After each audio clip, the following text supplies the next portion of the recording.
السلام علیکم ورحمۃ اللہ وبرکاتہ۔ بسم اللہ الرحمن الرحیم۔ اردو کی 8ویں کلاس میں آپ کا استقبال ہے، آپ کا خیر مقدم ہے۔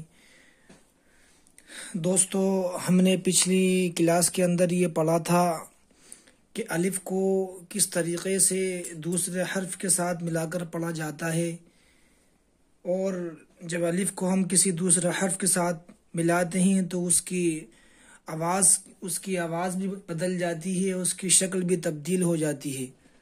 اب یہاں ہم پڑھیں گے کہ جیم اور جیم سے متعلق جو الفاظ ہیں، یعنی چ، ح اور خ، ان تمام حروف کو جب ہم کسی دوسرے لفظ کے ساتھ ملا کر پڑھیں گے تو کس طرح پڑھا جائے گا، آواز کیسے نکلے گی اور تلفظ کیسے ہوگا۔ تو دیکھیں، سب سے پہلے یہ جیم ہے۔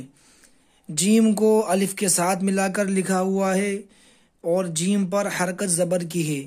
میں نے بتایا تھا کہ زبر جو ہوتا ہے وہ حرف کے اوپر ہوتا ہے اور زبر کی آواز اوپر کو جاتی ہے، اور زبر کو جلدی پڑھتے ہیں، زیر کو بھی جلدی پڑھتے ہیں اور پیش کو بھی جلدی پڑھتے ہیں۔ ایسے ہی یہ جیم ہے، جیم پر زبر کی حرکت ہے، آواز اوپر کو جائے گی۔ آگے الف ہے، جیم کو الف سے ملا کر پڑھیں گے، یہ ہو جائے گا جا۔ ایسے ہی یہ جیم ہے، جیم پر زبر کی حرکت ہے، زبر کی آواز اوپر کو جائے گی اور زبر کو جلدی پڑھتے ہیں، اسے پڑھیں گے جا۔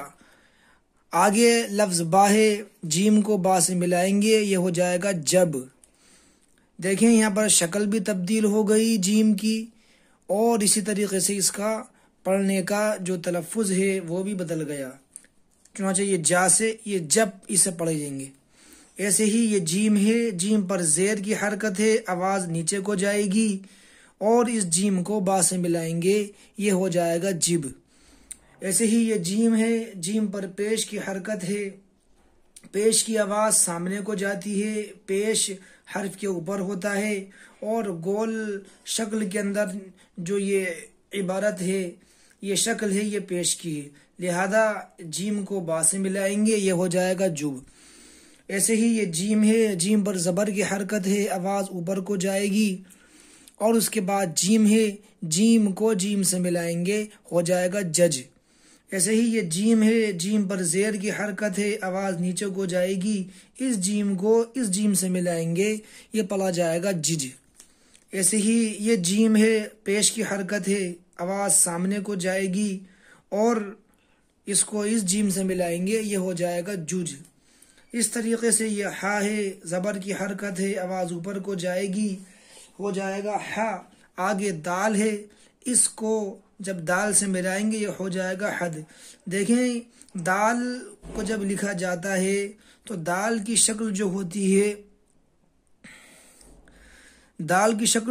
وہ اس طریقے سے ہوتی ہے، لیکن جب دال کو کسی حرف کے ساتھ ہم ملا کر لکھتے ہیں تو اس کی شکل تبدیل ہو جاتی ہے اور وہ را کی طرح لکھا جاتا ہے۔ لہذا یہاں دیکھیں، یہ حد یہاں جو ہے، جب اس کو ہم کسی حرف سے ملائیں گے تو یہ دال نہیں پڑھیں گے، اس کو را نہیں پڑھیں گے، بلکہ اس کو اب ہم دال پڑھیں گے۔ چنانچہ حد، ہا پر زبر کی حرکت، آگے دال، ہا کو دال سے ملائیں گے، یہ ہو جائے گا حد۔ ایسے ہی ہا پر زیر کی حرکت، آگے دال، اس کو دال سے ملائیں گے، یہ ہو جائے گا حد۔ یا ہا پر پیش کی حرکت، آگے دال، ہا کو دال سے ملائیں گے، یہ ہو جائے گا حد۔ دیکھیں، یہ اگر اس کو ہم الگ لکھیں گے ملا کے تو یہ دال، جیسے کہ میں نے بتایا، اس طریقے سے لکھی جائے گی، لیکن جب اس کو کسی حرف کے ساتھ ملا کر پڑھتے ہیں تو یہ را کی طرح لکھی جاتی ہے۔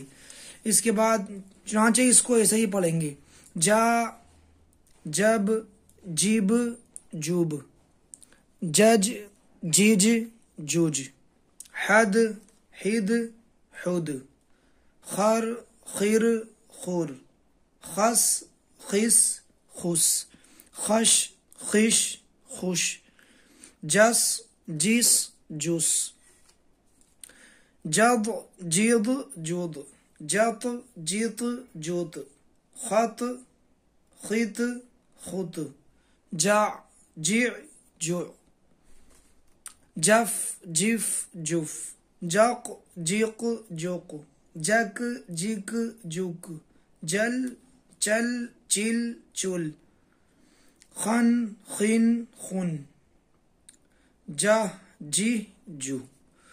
تو اس طریقے سے جو ہے ان کو حروفوں کو ملا کر پڑھا جائے گا۔ اب یہ آپ نے جب جیم کی مشق کر لی، آپ نے جیم کی پریکٹس کر لی، تو آپ اس کے ساتھ میں چے کو لگا کر بھی مشق کر سکتے ہیں، ہا کو لگا کر بھی پڑھ سکتے ہیں۔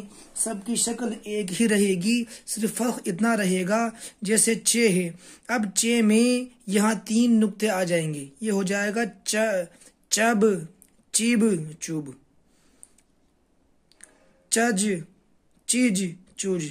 ایسے ہی یہ ہا ہے، ہا خالی ہوتی ہے، ہاں میں کوئی نقطہ نہیں ہوتا، لہذا جب ہم یہاں سے نقطہ ہٹا دیں گے تو یہ ہا بن جائے گا۔ اسے پڑھیں گے حب حب حوب، حج حج حوج۔ اس طریقے سے خا کی بھی شکل یہی رہے گی، صرف خا میں نقطہ اوپر ہوتا ہے، لہذا ہم اس نقطے کو اوپر لگا دیں گے تو یہ ہو جائے گا خب۔ چنانچہ پڑھیں گے خب خیب خوب، خج خج خوج۔ اس طرح اس کو پڑھا جائے گا۔ جب آپ نے جیم کی اس تختی کو آپ نے اگر آپ نے ازبر یاد کر لیا اور آپ نے اس کو سمجھ لیا تو آپ کے لیے چے کو دوسرے حرف کے ساتھ ملا کر پڑھنا بھی آسان ہو جائے گا، آپ کے لیے ہا کو دوسرے حرف کے ساتھ ملا کر پڑھنا بھی آسان ہو جائے گا، اور آپ یہ بھی سیکھ جائیں گے کہ خا کو کس طریقے سے دوسرے حرف کے ساتھ ملا کر پڑھتے ہیں اور آواز کیسی نکلتی ہے اور شکل اس کی کیا بنتی ہے۔ شکل تینوں چاروں الفاظ کی شکل یہی رہے گی، صرف نقطوں کا فرق رہے گا۔ جیم میں نقطہ نیچے ہوگا، چے میں 3 نقطے ہوں گے، ہا بغیر نقطے والی ہوگی، اور خا میں 1 نقطہ اوپر ہوگا۔ یہ تینوں چاروں الفاظ اسی طریقے سے لکھے جائیں گے، صرف ان کا نقطے کا فرق ہوگا۔ چنانچہ آپ اس کو پڑھیں، ایک بار دائیں سے بائیں پڑھیں، پھر بائیں سے دائیں پڑھیں، پھر اس طریقے سے اوپر سے نیچے پڑھیں، جب خس جپ جق جوب خوس خود۔ اس طریقے سے آپ اس کو الٹا بھی پڑھیں، جوس جیس جس جش۔ اس کی خوب مشق کریں۔ آپ نے صرف اگر جیم کی اچھے سے مشق کر لی تو آپ ان چاروں حروف کو ملا کر پڑھنے پر قادر ہو جائیں گے۔ تو انشاءاللہ پھر ہم ملتے ہیں اگلی ویڈیو کے اندر، ہم بتائیں گے کہ دال زال اور را اور زا کو کس طریقے سے ملا کر پڑھا جاتا ہے۔ تب تک کے لیے اپنا خیال رکھیں۔ خدا حافظ۔ السلام علیکم ورحمۃ اللہ وبرکاتہ۔